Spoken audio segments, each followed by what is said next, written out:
the mockery and the awakening. The Grand Assembly Hall of the Galactic Council stretched across 3 kilometers of polished obsidian floors, its crystalline dome revealing the swirling nebula beyond. Representatives from 47 species filled the tiered seating, their various forms creating a tapestry of galactic diversity. At the center podium stood Ambassador Marcus Webb, representing the newest member of the interstellar community, humanity. Marcus adjusted his collar, feeling the weight of thousands of eyes upon him. Some were literal eyes, others were sensory organs beyond human comprehension, but all carried the same expression of barely concealed amusement. He had delivered Earth's proposal for mutual trade agreements and cultural exchange programs. The silence that followed was not one of consideration, but of mockery. The first to break that silence was High Chancellor Vrex of the Xyloth Empire. The reptilian commander rose from his elevated throne, his scales shimmering with bioluminescent patterns that signaled his contempt. The Xyloth had ruled the Eastern Spiral Arm for 3,000 years, their military might unquestioned, their dominance absolute. Vrex's voice boomed through the chamber with a resonance that made the very air vibrate. The translation devices rendered his words in perfect English, though they could not mask the derision in his tone. The human speaks of trade as if they have anything to offer beyond primitive curiosities. Your species has barely mastered faster than light travel, yet you presume to negotiate with civilizations that crossed the stars while your ancestors still dwelt in caves. Laughter rippled through the assembly. The insectoid Kresh clicked their mandibles in what passed for their version of chuckling. The gaseous Netharians pulsed with colors that their culture associated with humor at another's expense. Even the typically diplomatic Selenar allowed their facial tendrils to quiver with amusement. Marcus stood firm, his jaw set. His orders from Earth Command were clear. Maintain composure, gather intelligence, and under no circumstances reveal the true extent of human capabilities.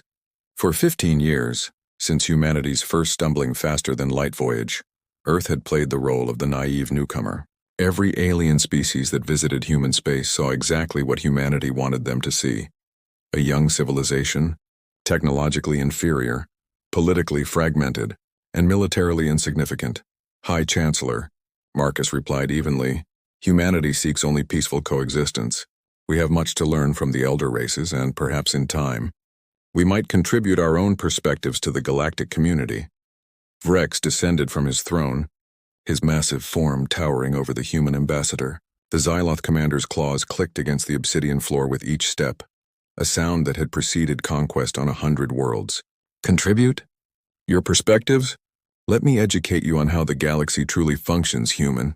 The High Chancellor gestured, and a holographic display materialized above the assembly floor. It showed star maps, trade routes, and territory markers. The Xyloth Empire's domain was marked in crimson, covering nearly a quarter of the mapped galaxy. 43 species exist under Xyloth protection. They provide resources, they follow our laws, and in return, we defend them from threats they could never face alone. Your Earth will join them. Marcus felt his pulse quicken, but his expression remained neutral. Earth is not interested in becoming a protectorate. We prefer to forge our own path. The assembly erupted in genuine laughter this time. The notion that humanity, with its handful of colonies and modest fleet of exploration vessels, could refuse the Xyloth Empire was apparently the most entertaining thing these ancient races had heard in centuries. Rex's scales flashed with patterns that indicated both amusement and warning. You misunderstand, human. This is not a negotiation. The Xyloth fleet will arrive in your solar system within 30 of your days. You will surrender your military assets, open your worlds to Xyloth administration, and provide the tribute we demand. The alternative is extinction. We have wiped species from existence for less defiance than you display now. Marcus Webb looked up at the towering alien commander and allowed himself the smallest of smiles. High Chancellor, humanity will be waiting for your fleet. I suspect the encounter will be educational for all parties involved. The mockery intensified as Marcus left the assembly hall. He could hear the alien voices discussing how quickly humanity would break, whether Earth would resist at all, and which Xyloth noble would claim the prize of administering the human worlds. None of them noticed the calm confidence in the ambassador's stride, or the encrypted message he transmitted to a relay beacon as his shuttle departed the council station. The message consisted of two words: they're coming. 8 billion light-years away, in a hidden construction facility within the Oort cloud of humanity's solar system. Alarms began to sound. Admiral Sarah Chen stood in the command center of Shipyard Omega, watching through reinforced viewports as the largest construct humanity had ever built began its final awakening. The facility, hidden from all conventional sensors by technology humanity had spent 15 years developing in secret, housed the culmination of human ingenuity, desperation, and resolve. The THS Retribution hung in the void like a sleeping titan. At 4 kilometers in length, the battleship dwarfed anything humanity had publicly revealed. Its hull, composed of layered nanomaterial armor that could absorb and redistribute energy, gleamed dully in the reflected light of distant stars. The ship's design was purely functional, lacking the artistic flourishes that many alien races added to their vessels. Every centimeter served a purpose, every system optimized for a single function: war. All stations report, Admiral Chen commanded, her voice carrying across the control room. Technicians and officers moved with practiced efficiency, their training evident in every action. These were not the fumbling newcomers the galaxy believed humanity to be. These were the finest military minds Earth could produce, backed by technology that would redefine galactic warfare. Reactor cores online and stable, reported the chief engineer. We're reading optimal output across all 7 fusion plants. Power distribution nominal, weapon systems charged and ready, announced the tactical officer. All railgun batteries operational. Plasma lance arrays showing green. Missile tubes loaded with full complement of quantum-tipped warheads. Navigation confirms all drive systems functional. Subspace engines capable of sustained faster than light travel at speeds exceeding anything in known galactic records. Electronic warfare suite active. Sensor jamming, communications disruption, and AI countermeasures ready for deployment. Admiral Chen allowed herself a moment of pride. 15 years ago, when the Seliner had made first contact with humanity, Earth's leaders had faced a choice. They could announce their presence to the galaxy as they truly were, or they could hide their capabilities and learn everything possible about their new neighbors before revealing their hand. The decision had been unanimous. While the galaxy watched humanity's primitive colony ships slowly establish footholds on nearby worlds, Earth's best scientists had analyzed every scrap of alien technology they could acquire through trade or covert means. Human engineers had not simply copied what they found. They had improved it, combined it in ways alien minds constrained by tradition and doctrine never considered, and created weapon systems that existed in no galactic database. The Retribution was not just a ship. It was a statement. It was humanity declaring that they would never again be at the mercy of beings who viewed them as lesser. It was the culmination of human history. All the wars, all the innovations, all the hard lessons learned in blood, forged into a single instrument of power. Initiate crew boarding procedures, Chen ordered. All personnel to battle stations. The Xyloth fleet will arrive in 29 days. We launch in 28. As the Retribution's massive hangar bays opened to receive the thousands of crew members who would operate the battleship, Chen reflected on the irony of the situation. The Xyloth Empire had ruled through fear and overwhelming force for millennia. They had never encountered a species that could match them in combat because they destroyed any potential rivals before they could become threats. But humanity had done something no other species had managed. They had hidden in plain sight, appearing weak while growing strong. The battleship's main reactor hummed to life, its output exceeding anything the Xyloth had ever mounted on their largest dreadnoughts.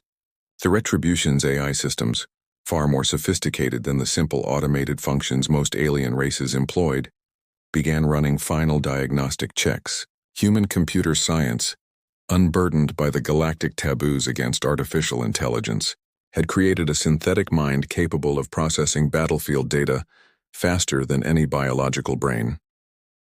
29 days later, the Xyloth fleet emerged from faster-than-light travel at the edge of Earth's solar system. High Commander Thrax, leading a battle group of 30 warships, expected to find a desperate human defense or, more likely, immediate surrender. What he found instead was a single massive vessel holding position near Earth's moon. The Retribution had been waiting. Thrax studied the human ship with growing confusion. Its size was impressive. certainly larger than anything intelligence reports had suggested humanity could construct. But size alone meant nothing. The Xyloth dreadnought he commanded had shattered planetary shields and reduced entire fleets to debris. One human vessel, no matter how large, represented no threat. He opened communications, his voice carrying the authority of 3,000 years of Xyloth dominance. Human vessel, you will power down your systems and prepare to be boarded. Resistance will result in your destruction and accelerated subjugation of your homeworld. The response came not from a frightened captain begging for mercy, but from Admiral Sarah Chen, her voice calm and absolutely certain. Xyloth Fleet, this is Admiral Chen of the Terran hegemony ship Retribution. You have entered human sovereign space with hostile intent. You have one opportunity to withdraw. If you proceed, we will interpret it as an act of war, and we will respond accordingly. Thrax's scales rippled with what might have been surprise or amusement. A single ship threatens a Xyloth battle group? Your species' capacity for delusion matches your technological primitiveness. All ships advance, weapons free. Disable that vessel and prepare boarding parties. The Xyloth fleet moved forward in perfect formation, their centuries of military tradition evident in every maneuver. They had executed this pattern on countless worlds, and it had never failed. Thrax watched his tactical display with satisfaction as his ships moved to surround the human vessel. Then the Retribution opened fire, and High Commander. Thrax learned what true fear felt like. The reckoning, first salvo from the Retribution's railgun batteries, crossed the distance between the human battleship and the Xyloth fleet in less than 3 seconds. High Commander Thrax barely had time to register the launch signatures before the projectiles struck. These were not the plasma bolts or energy beams that characterized galactic warfare. These were solid slugs of dense metal accelerated to a significant fraction of light speed, carrying kinetic energy that made conventional weapons look like children's toys. The lead Xyloth cruiser's shields, designed to deflect energy weapons, might as well have been tissue paper. The railgun projectiles punched through them without slowing, continuing through the ship's hull and out the other side. The cruiser's structural integrity collapsed instantly. Atmosphere vented from 100 breaches as internal bulkheads failed. The ship broke apart in a cascade of secondary explosions as its own power systems overloaded. Thrax stared at his tactical display in disbelief. A single volley had destroyed a ship that had survived battles with the most powerful military forces in the known galaxy. His mind struggled to process what his sensors were telling him. The human vessel had fired solid projectiles. It was such a primitive concept that galactic civilizations had abandoned kinetic weapons thousands of years ago in favor of more sophisticated energy-based systems. Yet somehow humanity had turned that ancient technology into something devastating. All ships, evasive maneuvers, Thrax commanded, his voice losing some of its earlier confidence. Return fire, full spread. The Xyloth fleet opened up with everything they had. Plasma cannons erupted in brilliant streams of superheated matter. Particle beams lanced through space. Missile pods launched seeking warheads that should have overwhelmed any point defense system.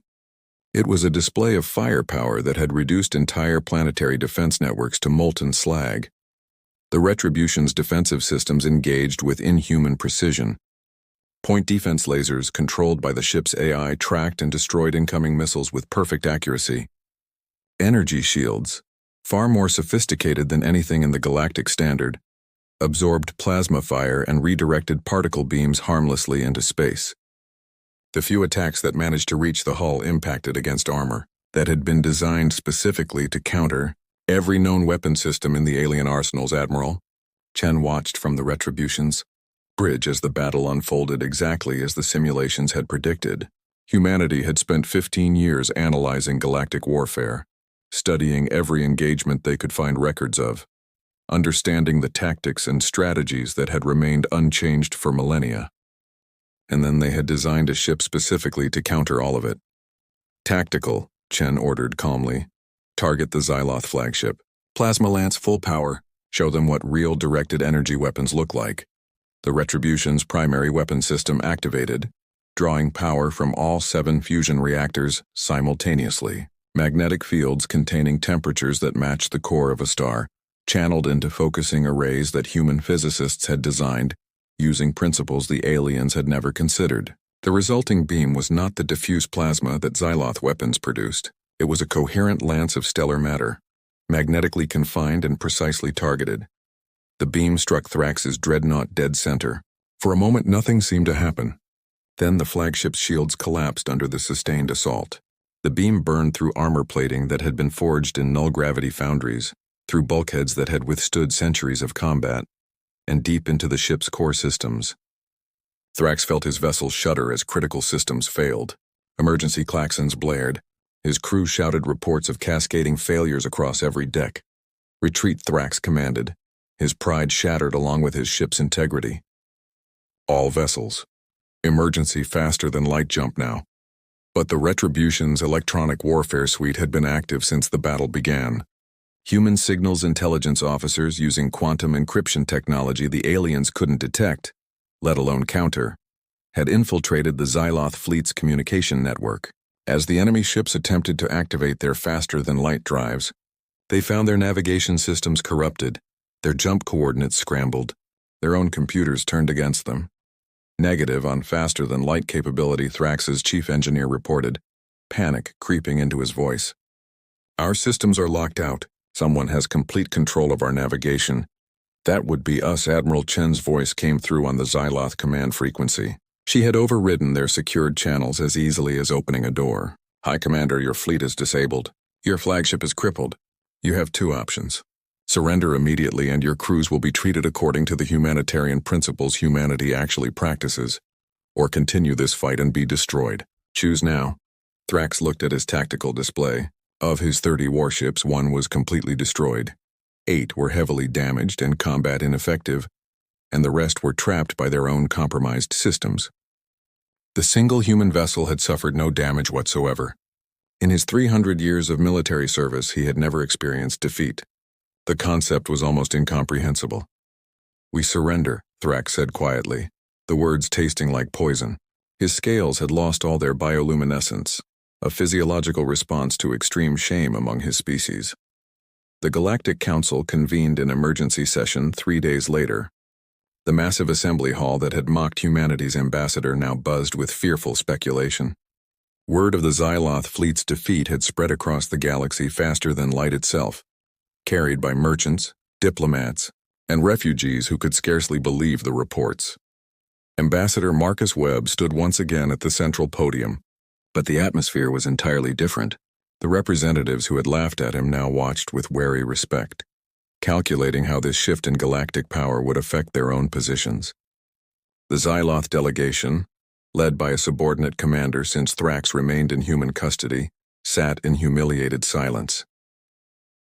The High Chancellor's seat stood empty. Thrax had not appeared for the session, a breach of protocol that spoke volumes about the Xyloth Empire's current disarray. Marcus began his address, his voice carrying clearly through the vast chamber. "Honorable representatives, 3 weeks ago, I stood before this council and proposed peaceful cooperation between humanity and the galactic community. I was dismissed and threatened. The Xyloth Empire declared its intention to invade human space and subjugate my species. Today I return not to gloat or threaten, but to clarify humanity's position moving forward." A holographic display activated showing footage from the battle. The assembled aliens watched in silence as the Retribution systematically dismantled the Xyloth fleet. Many species had never seen the mighty Xyloth defeated in combat. Some representatives physically recoiled from the images. For 15 years, Marcus continued, "Humanity has observed galactic civilization. We have learned your languages, studied your cultures, and analyzed your technologies. What we discovered troubled us deeply. The galaxy operates on a principle of might makes right. The strong dominate the weak. Species are conquered and exploited, based solely on military capability. This is not a civilization we can accept joining as subordinates." The Kresh representative, her mandibles clicking nervously, interrupted. "Your species possesses weapons beyond anything in our databases. This violates the technology sharing accords. You should have reported your developments to the Council." Marcus smiled coldly. The technology sharing accords, which require all species to register new military innovations, exist so that dominant powers like the Xyloth can maintain their advantage. They are in essence a mechanism to prevent anyone from challenging the existing hierarchy. Humanity never agreed to those accords because we were never truly the primitive species you believed us to be. A Selenar diplomat rose, their tendrils waving in agitation. What do you want from us? Will humanity now become the new Xyloth, conquering and dominating through superior force? No, Marcus replied firmly. Humanity's goal remains what it has always been, peaceful coexistence among equals. But we will define the terms of that coexistence, not submit to terms imposed by others. The Retribution and its sister ships currently under construction will ensure that no species, including our own, can unilaterally dominate others through military force. Sister ships. The phrase sent ripples of alarm through the assembly. The idea that the Retribution was merely the first of multiple such vessels fundamentally altered the galactic balance of power. Marcus continued, his tone becoming more conciliatory. Humanity proposes a new framework for galactic relations. We will share our defensive technologies with any species that commits to principles of non-aggression and mutual respect. We will offer protection to species currently under unwilling subjugation by larger powers, and we will establish trade relationships based on genuine mutual benefit rather than exploitation. The ambassador paused, letting his next words carry weight. However, let me be absolutely clear. Any species that threatens human worlds or our allies will face the full capability of the Terran hegemony. We are not pacifists. We are not weak. We are simply tired of pretending to be. Over the following weeks, the galaxy transformed. Species that had existed under Xyloth dominance for centuries began declaring independence, knowing that the Empire could no longer enforce its will through military threat alone. The Xyloth, their reputation for invincibility shattered, found their tribute systems collapsing as former subjects withheld resources and payments. The Galactic Council, recognizing the new reality, invited humanity to join as a permanent member with veto authority, a status previously reserved for the three oldest and most powerful civilizations. Earth accepted, but on condition that the Council's charter be amended to include human-drafted provisions for species sovereignty and restrictions on military aggression. Aboard the Retribution, Admiral Sarah Chen stood at the observation deck looking out at Earth hanging in space like a blue jewel. The planet that had been dismissed as primitive and insignificant now commanded respect across thousands of light years. Other nations and species watched humanity warily, uncertain whether to view them as saviors or as a new threat. Chen reflected on the journey that had brought them here. Humanity had played a dangerous game, hiding their true capabilities while gathering intelligence and building strength. The gamble had paid off, but she knew this was just the beginning. The galaxy had operated under certain rules for millennia, and humanity had just rewritten those rules. Not everyone would accept the new order peacefully, but that was a challenge for another day. For now, humanity had achieved what seemed impossible just a month earlier. They had forced the galaxy to recognize them not as subjects or victims, but as equals. The Retribution and her sister ships would ensure that recognition remained permanent. As Chen turned from the viewport, a communication arrived from Earth Command.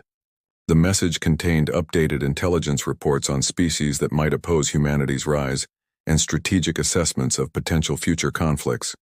There would be more battles, more challenges, more species that would need to learn the lesson the Xyloth had learned so painfully. But humanity was ready. After all, they had spent their entire history preparing for this moment, fighting wars among themselves, developing strategies and technologies through endless conflict, and learning the hard truth that peace must be defended by those strong enough and determined enough to maintain it. The galaxy had laughed at Earth, dismissing humanity as young and weak and insignificant. Now the galaxy knew better, and those species that had thrived by dominating others through force alone understood a new reality. There was a power in the galaxy that would not submit, would not be conquered, and would not allow the cycle of oppression to continue. Humanity had arrived, not as supplicants seeking acceptance, but as equals demanding respect.